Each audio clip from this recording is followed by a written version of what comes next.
I'm a retired elementary school teacher. I retired in 2006. If I have that correct, that was 14 years ago. When I was 6 years old, I began to stutter. During my teens and my 20s, I stuttered severely. At times, I could not get out any words at all.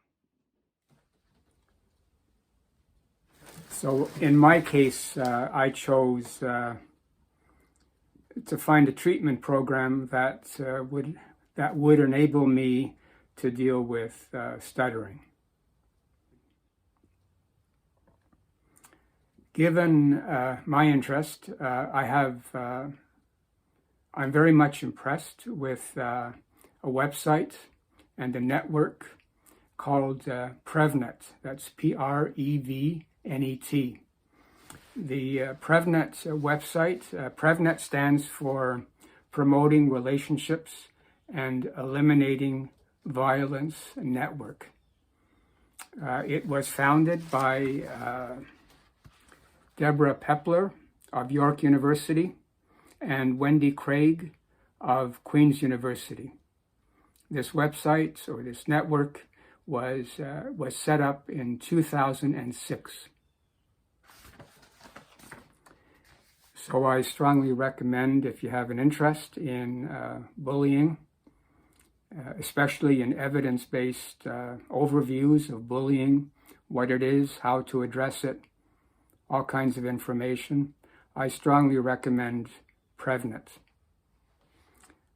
It's a non-for-profit network of 130 leading Canadian research scientists, and it includes 145 graduate students and emerging scholars.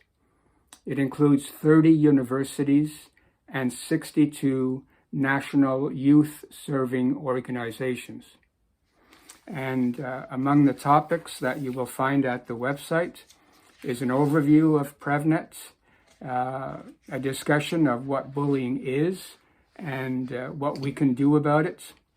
There's a discussion about signs of bullying, dangers of bullying, what parents need to know, what kids need to know about bullying, what teens need to know, what educators need to know. And it also discusses types of bullying. I recommend this website very highly.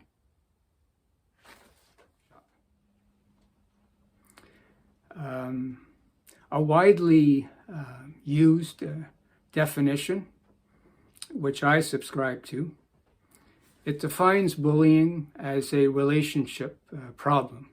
It's a problem of relationships. And it involves the assertion of interpersonal power through aggression. To put it another way, bullying is a subtype or a form of aggression. Other forms of aggression include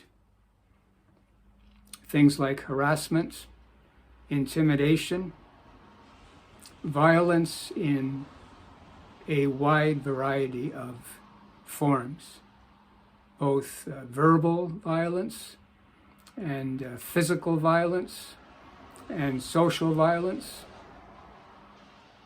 And from my perspective, it also includes structural violence and systemic discrimination. But I'm getting ahead of myself ever so slightly.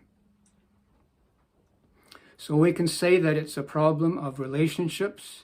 It involves the assertion of interpersonal power through aggression.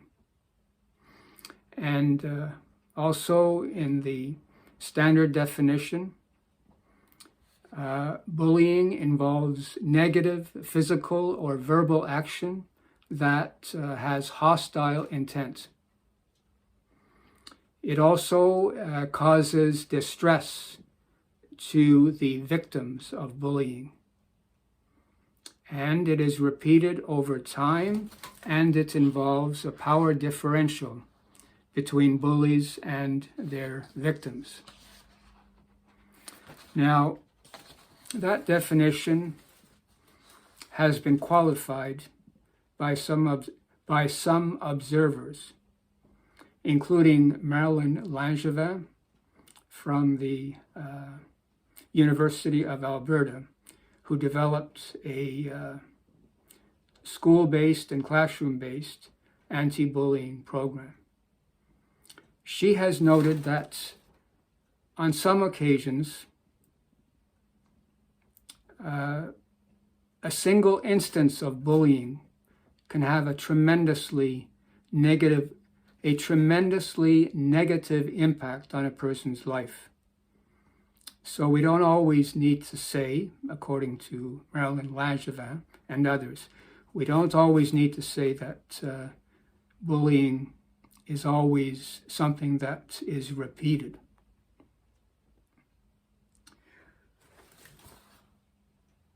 Another aspect of this, if I can find where I've written these notes, another aspect of this is that in the standard definition, we assume that there's a power differential between the bully and between the person who is in the role of the bully and the person who is in the role of the victim.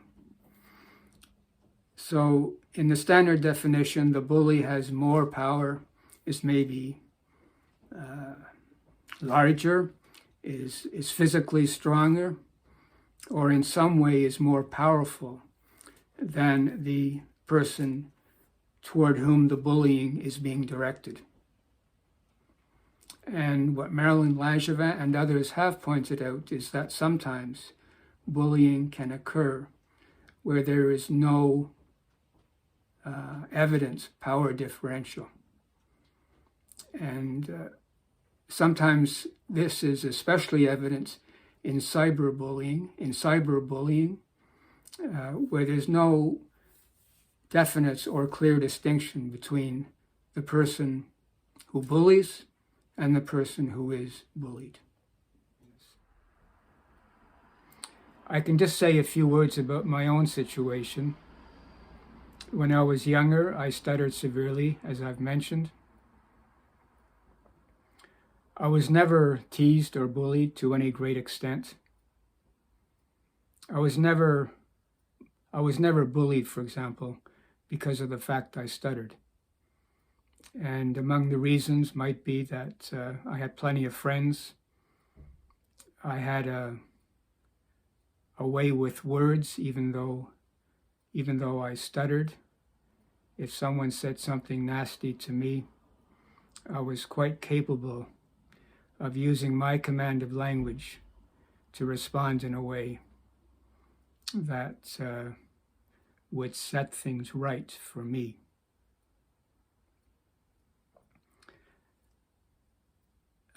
Even though that's the situation, one of the things that I felt was a sense that I didn't really belong to the human race. I believe that, as one of my friends from years ago from my volunteer work said, she felt that she lived on planet Stutter, and it was a separate planet from planet Earth. And I certainly felt that. I felt that I really wasn't a part of the human race. And it happened every once in a while. I would meet someone and just through their body language and their way of speaking with me, they communicated to me that even though I stuttered, I was okay. I was a fellow human being. And I don't remember too many things from when I was younger. My memory isn't the most fantastic. Unless I write it down, I forget all kinds of things. So many years So many things from years ago are just a blank, and I'm just as happy to leave it as a blank.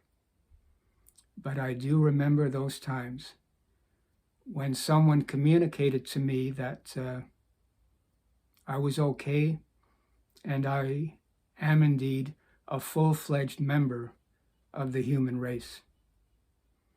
And that sense of belonging to the human race was such a powerful thing for me.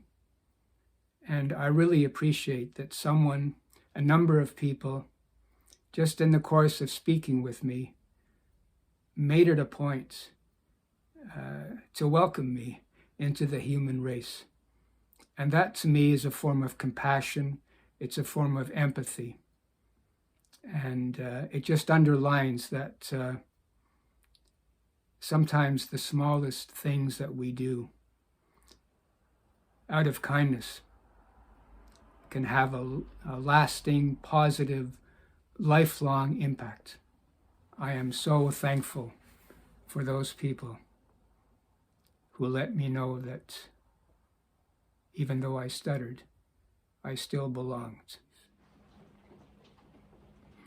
What I like about Marilyn Langevin anti-bullying program, which is called Teasing and Bullying Unacceptable Behavior, or TAB for short.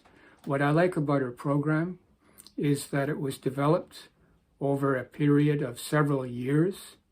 It has been field tested, and its effectiveness has been documented on the basis of evidence-based research.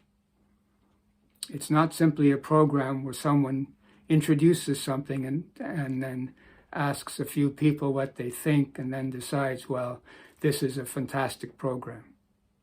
It's important to have data to back up any program of this nature.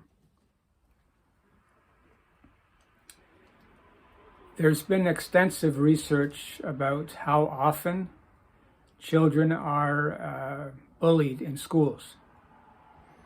And a consistent finding in the research is that children who stutter are more frequently subjected to bullying than is the case with students who don't stutter. So one time I was back at my school for some evening event, and I went up to the second floor of the school. It's a small school, and there were students walking up and down the hallways, and one student came up to me and said, "Hey, I know you. You're Mr. Peel. My older brother was in your class a few years ago, and he told me a story that I'll never forget. My brother said Mr. Peel, when I was in grade 4, told the class that he stuttered. And he said that if any child, any student in the school who stutters is getting teased, then Mr. Peel wants to know about it.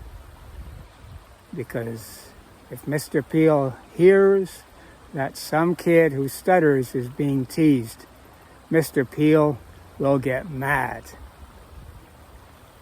And when the student, of course, said that Mr. Peel would get mad, what he was saying was that he would find a way to deal with it. And that indeed is what happened. I had one student who was being teased by a couple of other students, and so I had a quiet talk with each of the students who were alleged to be teasing, and that was the end of the teasing.